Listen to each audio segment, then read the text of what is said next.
Now, we don't know which of the groups in favour of Brexit will be chosen to lead the official out campaign. That's a decision for the Electoral Commission. Whatever happens, the arguing the case at every opportunity, as he has been for more than a decade, will be UKIP's leader, Nigel Farage. He's with me now. Good morning to you. Good morning. Starters' orders were off, as it were. Now, whatever you think of the Prime Minister's deal, he has at least fought the good fight. Let's start by being generous to him. He has argued very hard. He has been night after night fighting the case, and he's done all right. Didn't ask for much, did he? I mean, all he's asked for is some minor changes to benefits and a couple of promises that might go in the next treaty. And the truth of it is, he can't deliver this deal because the European Parliament can strike down the benefits deal and the European Court of Justice can rule out everything else. So to say to people, please vote for this deal in a referendum when you can't guarantee delivering it, seems to me to be a rather weak position. I think quite a lot of people who, didn't vote UKIP, who don't quite know what they think about Europe, are concerned but don't know the detail, will look at this deal and say, well, hold on a second. He has got a 4-year tapered break on benefits for migrants. Nigel Farage asked for a 5-year one a little while ago. He has got something on sending child benefit abroad. It's not nothing. It may not be everything, but it's not nothing. This is not the issue. The issue is not migrant benefits. The issue is an open door to 500 million people and net migration running at 1/3 of a million people a year. And this under a Prime Minister who promised us he'd reduce migration to tens of thousands a year. The issue is the fact we're paying over £50 million a day in a membership fee, and nothing's been done to change that. And the biggest issue of all is our Parliament and our courts cannot strike down European law that's against our interests. They're the issues that people will make their big decisions on in this referendum, not the marginal issue of migrant benefits. Well, let's start with migration, since you raised it. You said that the Prime Minister had been scaremongering when he suggested that the closure of the Calais camp would follow us leaving the EU. But actually, the French Interior Minister, Mr. Cazeneuve, backed him up, as did the Deputy Mayor of Calais. There'd be no reason for, if we left the EU, there'd be no reason for the French to put up with this jungle on their side of the border. They just say, allons-y, through the tunnel, off you go. Well, and if they come through the tunnel, we haven't got to let people in. We can control our own borders. How do we? But what was laughable about what the Prime Minister said, he suggested that if people came through the tunnel and got into the United Kingdom, they'd set up camps. No, they wouldn't. They would disperse within minutes. Look, So what would you do in the new order, post-Brexit? Be much tougher and stricter about who can come into the country, clearly. And I want us ultimately to have... We'd either need to build our own jungle. An Australian-style point system. Let's have an Australian-style point system. Let's have immigration that is based on merit. Let's stop discriminating against the Commonwealth in favour of Romania or Bulgaria or wherever else it may be. And do you know something?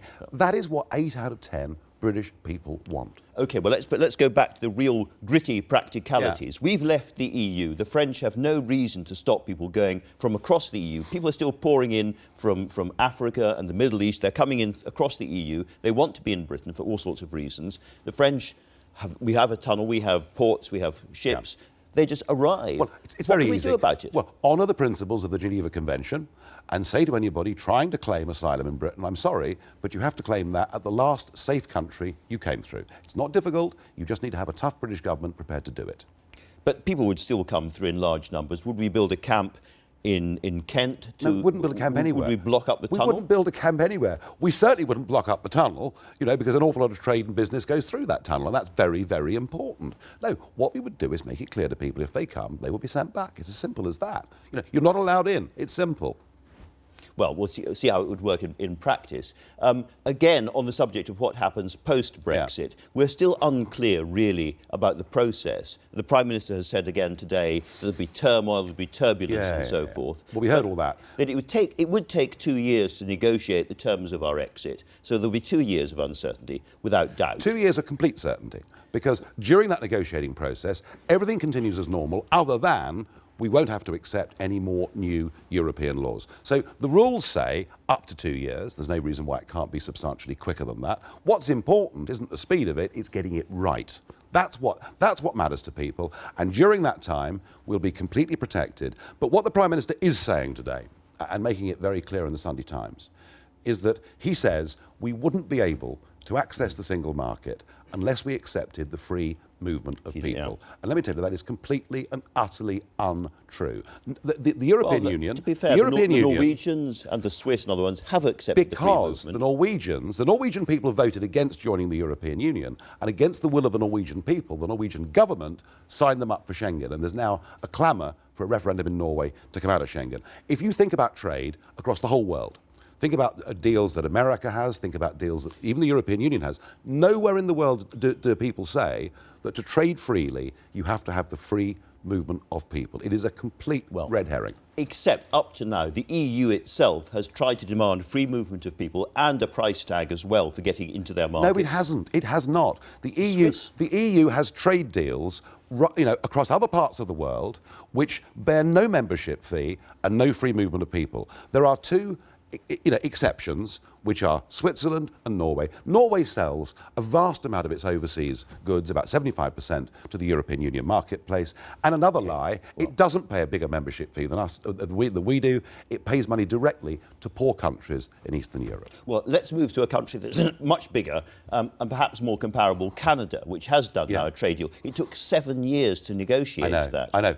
You're absolutely right.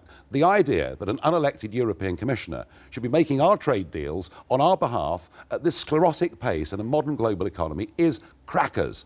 We should be making our own trade deals. The Swiss, by the way, make their own trade deals, and they have more free trade agreements around the world than we do because they do it for themselves and in their own interest. But if it took us 7 years to negotiate a new deal with the EU, presumably a free trade deal, that would be a very, very difficult 7 years for British exporters, British business.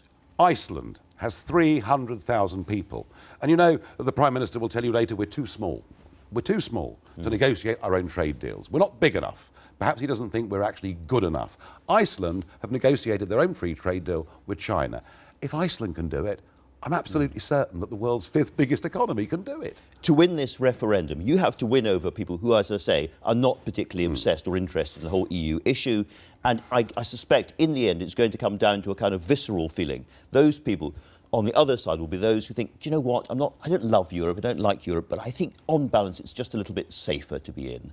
Nigel Farage and others are saying it's going to be fine, crossed fingers, come with us. But it's the unknown. We don't know the kind of Britain that we're going to be if we leave. We don't understand it. We don't have a picture in our head of what it's going to be like. So it's just safer to stay where we are. Well, yeah, and again, the Prime Minister calls it a leap in the dark. Well, let me shed some light on it. There is one absolute certainty if we vote to leave the European Union, and that is that we will be in charge of our own country. We will make our own laws. We will run our own ministerial departments. I thought Michael Gove's comment yesterday that every day ministers are told, sorry, Minister, you can't do this, it's against EU rules, shows you the extent to which we've given away control of our own future. We will be in charge. And if we vote to remain, we're voting to remain in a union whose currency is failing, whose migrant crisis has led, according to the chief of Europol this week, to up to 5,000 Islamist extremists coming into Europe in the space of the last year, and will be part of a Europe that wants Turkey to be a member within 5 years. You mentioned Michael Gove just now. Would you accept that you are a divisive or Marmite politician? Well, that, of course, is the talk in Westminster, and it's the talk amongst the Tories. That's what I'm asking and you. The truth is, if you look at the research and polling into this, those people that believe in the European project, that believe in free movement of people, the more I appear on programmes like this, the more upset they get and the more they dislike me. Amongst the undecided voters, I have a potentially positive effect. There are people out there who are undecided, who will listen to what I have to say in this referendum campaign. And the truth of it is this: there are only half a dozen people involved in this referendum campaign who can really shift public opinion, and I'm one of them. But it's not about one. It's not about one person. Well, let's move on. Let's move on to two people, because that photograph of you and George Galloway, your enemies on the other side of the argument, are saying that is the best recruiting poster they could possibly have. It goes back to Tony Benn and Enoch Powell. No, it doesn't. And an impression of incoherence. No, it doesn't. Back in the 70s, there were very few political figures or public figures that appeared on no platforms. On that night, yes, the Respect Party were on the platform, so were the Conservative Party, so was Ruth Lee, the Economist, so was the London taxi driver, so was Sir William Cash, so was Kate Hoey, who was here this morning. The point about Grassroots Out is we're bringing people together from across the spectrum.